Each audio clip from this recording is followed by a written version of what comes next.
Matthew 14:23. After he had sent the crowds away, he went up on the mountain by himself to pray.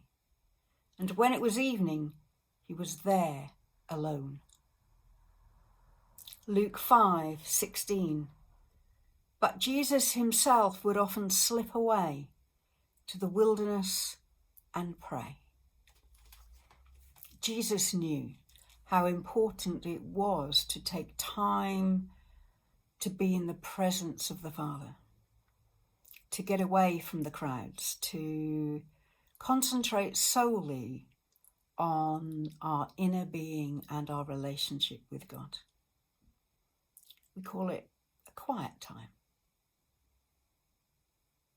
Well, it seems that business has come to recognise the importance of quiet time too. Listen to this. 1 hour of quiet concentration in any business can be worth 2 hours of normal working time, according to the management of a Denver business, quoted in a Success magazine article.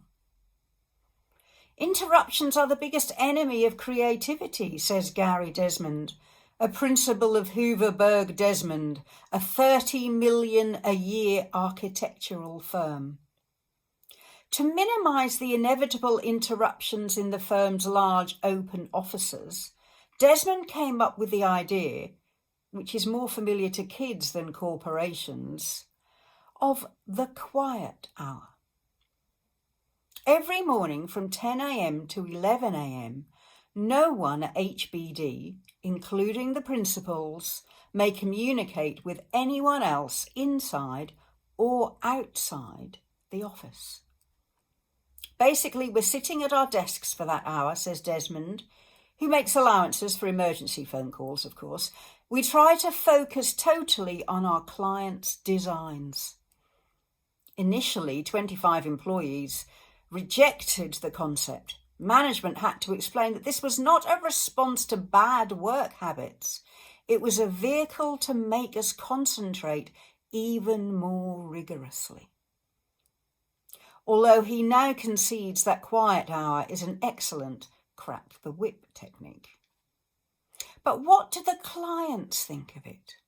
At first, the firm chose to hide the policy from the outside world.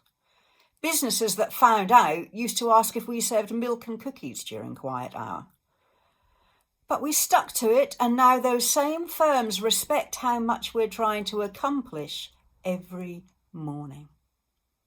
Quiet hour has worked out so well, in fact, that the company wants to start a second one, perhaps in the mid-afternoon. Our employees all wish they had more quiet hours.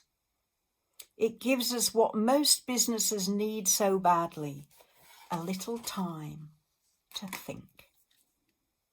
Now, if business has caught on, if Jesus understood how important quiet time is, then I'm sure I don't need to tell you that we should be paying attention. You know, recording these thoughts gives me routine, helps me to think as I look for things, as I record things, as I too reflect on the things I tell you. But I often wonder, what do you do with these thoughts? And I just want to say, these thoughts aren't meant to replace quiet time with God. I hope they're useful. I hope God speaks. I pray the Spirit uses my words and it's more about his wisdom than mine. I really hope that's the case. But they might be a thought starter. They might be something the Spirit uses to spark something in you. And I pray that you take those thoughts to God. I pray that on top of these few minutes, you manage to find space to really sit in the presence of God, to take yourself away from as many distractions as possible. And don't beat yourself up if it's hard with a family, with anxiety. Don't beat yourself up, but just keep try. The most important thing is, like Jesus, we make it a priority and we allow God to speak. What's he going to say to you today? What will you say back? How will the Holy Spirit make his presence known to you in your quiet time?